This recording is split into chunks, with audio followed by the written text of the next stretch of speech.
ilaahow qofkii amray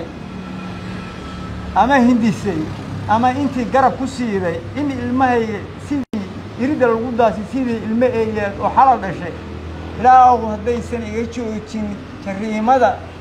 iyo jidka qodxaala iyo tilmaamayaan ilaahow mid ka mida adduunyada guudkeeda hauga tegin kaad uga tagtana ka yeel cuuriyaan cagalaaban oo camoola oo weliba ciniin ah maxaa yeelay waxay ii adeegsadeen cudud biqayra xaqi aabe cabdiraxiim cali yara diriye waa aabe dhinaca dhegaha marka la fiiriyay naafaka ah waxa uu la daalaadhacaya koriimada caruur gaaraya ilaa 9 waa aabe ku nool xaalada iska xanuun badan welibana dan yar ah mana awoodi karo maanta cid uu markaasi noloshiisa uu ku faala qaadi karo aabahan guri uu deganaa muddo dhowr sano ah ayaa hadda waxa la leeyahay ka bax muddo 3 maalmoodna uga bax ma haysay meel uu guuro ma haysay qaras uu kaga guuro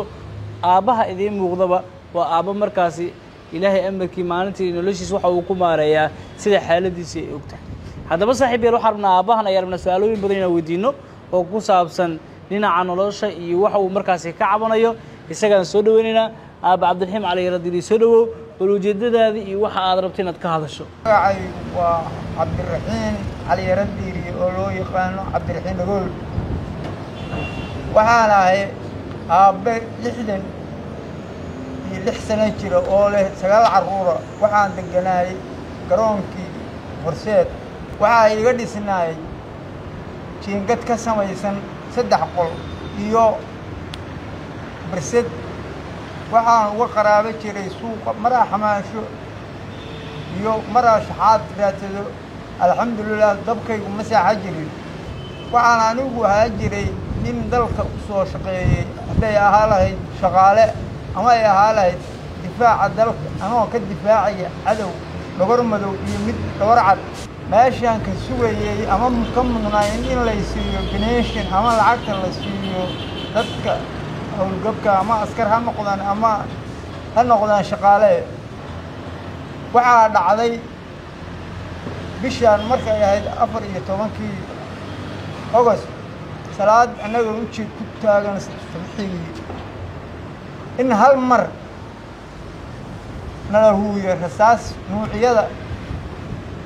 kasta hadday ahaaleed qoryaha yar ama boobayaasha ama kuwa ka dhaca gawaarida qoryaha lagu xiro iyo bambooyin weliba si Mercedes oo naxariis la'aan ugu dhacay alxamdulilah ilaahay way iga badbaadiyey waxaan ilmaha ula qaxay qolaan qaraabanahay oo deganaa jaamacadda ummadda iyo garoonka horseed meel u dhaxayda nasiib darro waxaan u nimid gurigii oo isagana maalmo ka hor lagu guuriyey waa ka soo lugeeyay ciyaalka la soo lugeeyay waxaan la imid telefoon saa ugu reeyay guri ku yaala tarabuunka agtiisa iyo fakulty medicine kuleedii daawada dadka kale agtiisa oo shaqada loo yaqaan oo ayana hadda burbursan gurigu marka wuxuu ahaa guri dhagax oo aan islaahay barandadiisa ilmaha xisaastaad uga gambatay xisaastu xataa talbuuxida markaas tarabuunka laga ridayo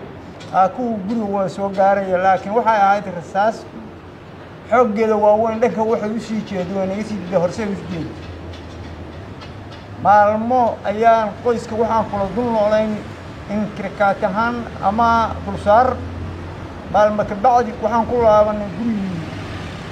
gurigii markaan ku laabanay askar ayaa hareeraha qoryo ka haysatay oo dhankiisa taagan waxaana loo yimid 27 bishii oo ku beegnayd maalinkii arbacada 3 farood ayaa naloo taagay waxaad haysataana la yidhi fursad arbaco khamiis iyo jimco sabtiga waa ka guuraynaa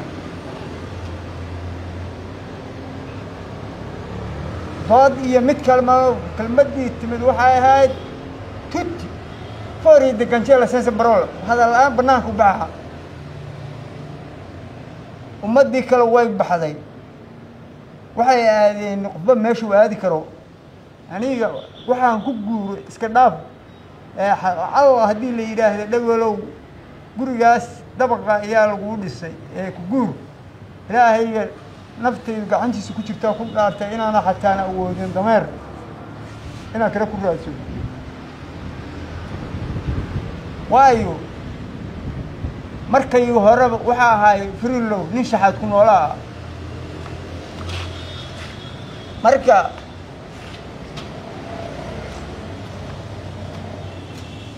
waxaan rabaa waxaa la yidhi haddii qoys uu joogo abaar haddii wiil u dhasho waxaa la yidhaha wiilkaasu reerkoodu wuxuu qabo la qabe gaajada iyo rafaad waxaa la qabaa ummadda Soomaaliyeed waxaa calooliyowga igu haye iyo tiraanyada waa ilmaha mustaqbalkoodii kuwaas oo 15 ilaa 16 sano qalin u fadhiyay qaar waxay dhigtaan jaamacado 75 ku jiraan qaar waxay dhigtaan secondary form 2 form 3 iyo form 4 qaar waxay dhigtaan saddex hoos dugsi hoos marka mustaqbalkoodii jaamacadaha iyo iskoolada horay waxaan ula bariyay maamulayaasha laba gabdhood ayaa midna $30 bishii uu ka bixin midna hadda waxay ii awoodi hatta bakod money ama xaqul jaabad igama baahnayn waayo jaamacadaha midna waxay ku taalay saybiyaano iyo digfar inta u dhaxay midna way ugu dhaganeed oo hotelkii Taleex agtiisa ayaa ahay marka adeer meelaan geeyo male rabaa muhiimadda aan kale yahay in la iga caawiyo kirada guriga gaajada Soomaalida kala la qabaa kirada guriga caawa waa cimri in la iga caawiyo waxaan ku jiraa sanadkii 7aad ilmahayga meesha mustaqbalka ka helaayeen oo inuu ayaan waa eber midda kale ilaahu qofkii amray ama hindisay ama intii garab ku siiday in ilmahayga sidii irida lagu daasay sidii ilmo eeyay oo xalal dhashay ilaahu hadaysan iga joojin jariimada iyo jidka qodxaala iyo tilmaamayaan ilaahu mid kamida adduunyada guudkeeda ha uga tagin kaad uga tagtana ka yeel cunyaan cagalaaban oo amala oo waliba ciniin ah maxaa yeelay waxay ii adeegsadeen xudud biqayr xaq marka dadka waxaan ka codsanayaa Soomaaliyeed waxa haysta ilaahay wuxuu iyo rasuulkiisa labadaba way ka hadleen ilaahay wuxuu ma cindakum yunfidu wama cinda Allahi baaqi waxa dadow ninki fahmaan waa fahmaan ninkan fahmayno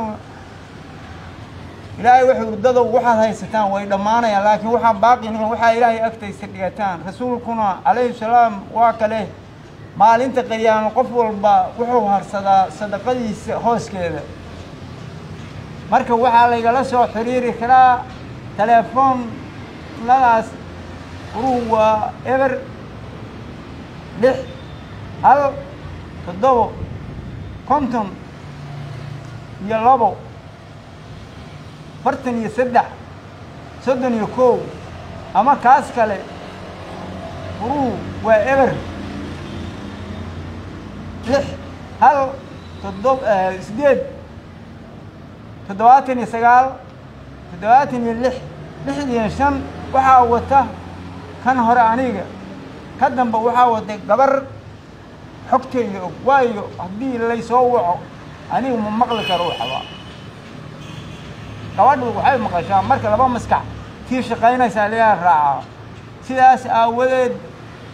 ilaahayga dhagaayay goobo ka sameeyay dhagax ku xiray dhawaqi ka xiray xubeeranayga dhigow xaggaaga xiray haddaba aaba Cabdiraxiim Cali Radiri hadalkiisa wad maqlayseen waxa uu ku soo gabagabeeyay aabaha ilaahu dhagalaanti dhigayo xubeerna iga dhigayo xaaladeedu way ku muuqataa waxa meesha kaaga cad in xaalad adag ay haysato waxaan idin ka codsanayaa inaad u soo gargaartaan ilaahay baa gargaarka haya inaad caawisaan aabaha masaakiinka maanta aan awoodi karin in gurigiisa uu kiradiisa ka bixiyo numberkiisa uu sheegay shaashada la soo saari doona cidna uma maqna cilmo waa rajeynayna soo caawi doontaan adeega dhamaystiran